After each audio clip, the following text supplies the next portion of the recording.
There is a moment in the history of the gods, a moment when one of them went too far. Not too far into war, not too far into cruelty, too far into mercy. Asclepius had learned to pull souls back from the edge of death, not with power, not with rage, with knowledge, with precision, with hands that understood life better than death ever could. And the dead began to return. Hades felt it first, a silence in his kingdom. The rivers ran quieter, the shades grew fewer, and then Zeus looked down from Olympus and made a decision that would echo for 3,000 years. He raised his thunderbolt against a healer, and the healer did not survive. Asclepius was born in the space between two worlds. His mother was Coronis, a mortal woman, beautiful and proud, carrying the child of Apollo himself. She did not wait for the god to return. She chose another, a mortal man, a quiet life.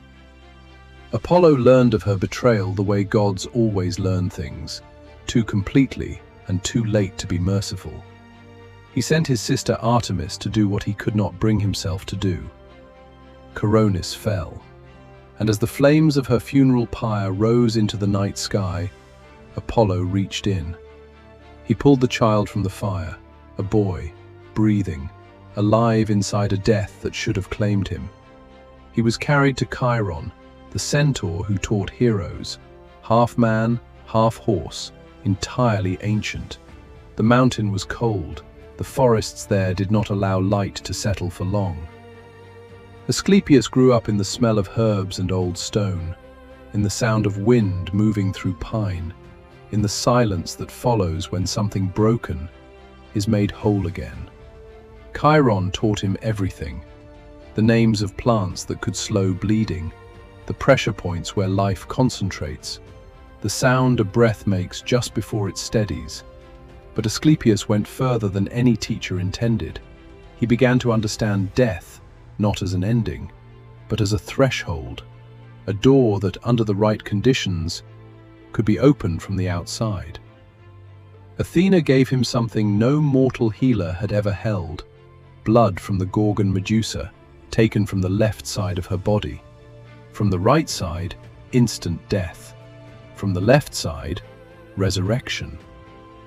Asclepius understood what he was holding. He was not reckless. He was not arrogant. He was precise. He used it only when the case demanded it, only when a life had been taken before its time.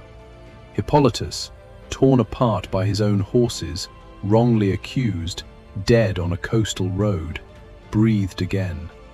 The chest that had been still rose. The eyes that had been glass focused. Glaucus, son of Minos, dead in a jar of honey, returned. Word traveled the way extraordinary things always travel, quietly at first, then everywhere. The dead were coming back. And in the underworld, Hades noticed. The balance, the ancient agreement between life and death, was shifting. Souls that should have arrived did not arrive. Hades went to Zeus, not with rage, with something quieter and more dangerous, with a complaint. There are moments when even the gods must choose between what is right and what is necessary. Zeus understood what Asclepius had done. He was not blind to the beauty of it. A healer, a man who had found the edge between living and dying and learned to push it back. In another story, in another universe, this would have been celebrated. But Zeus ruled a system, an order, a structure built on the assumption that death was permanent. If death could be reversed, then the gods were no longer the final word. Mortals would seek Asclepius the way they sought food and water, desperately, endlessly. The boundary between the mortal world and the divine would dissolve, and chaos, the thing that existed before the gods, would return. Zeus held the thunderbolt for a long moment. According to some accounts, he hesitated. He did not hesitate long. The bolt fell from Olympus like a verdict. Asclepius was struck down at the height of his power, at the peak of what he had become. He did not die like a mortal. He burned. Apollo's grief was not quiet. He could not strike Zeus. No god could. Not directly, not openly. So he did what gods do when they cannot reach the one who hurt them. He found the Asclepius, the craftsman who forged Zeus's thunderbolts in the dark beneath the earth. He killed them.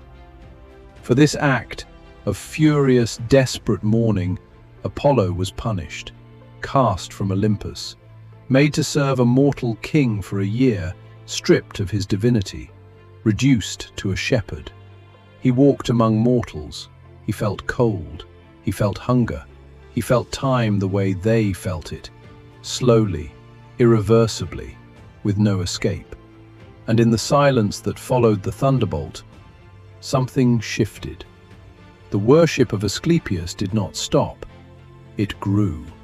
Temples rose across the ancient world.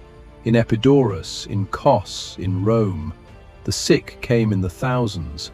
They slept on stone floors, waiting for dreams, waiting for the healer to appear. He had been killed by the king of the gods, and the people did not care. They kept praying. They kept coming. They kept believing that somewhere, in the space between sleep and waking, Asclepius would find them. Zeus watched this, and Zeus made a second decision. Asclepius was lifted from death, placed among the stars, given the title of god, a god of medicine, of healing, of the careful, precise art of keeping the living alive. The snake wound staff that had been his symbol on earth became the symbol of every healer who followed. It still is. 3,000 years have passed since the story of Asclepius was first told, and the question it leaves behind has never been answered cleanly. Was Zeus right? A god who could resurrect the dead is a god who can unmake the order of existence. The logic holds. But the man who was destroyed was doing nothing but healing. He was not building an army. He was not seeking power. He was not attempting to become a god himself. He was pulling people back from the edge of an ending they had not chosen, and he was killed for it. The myth does not tell us whether Zeus regretted it. It only tells us that the thunderbolt fell, and then, slowly, quietly, across centuries, the temples went up, and the people kept coming. There is something the ancient world understood that we sometimes forget. The gods controlled death, but they could never control what the living chose to remember.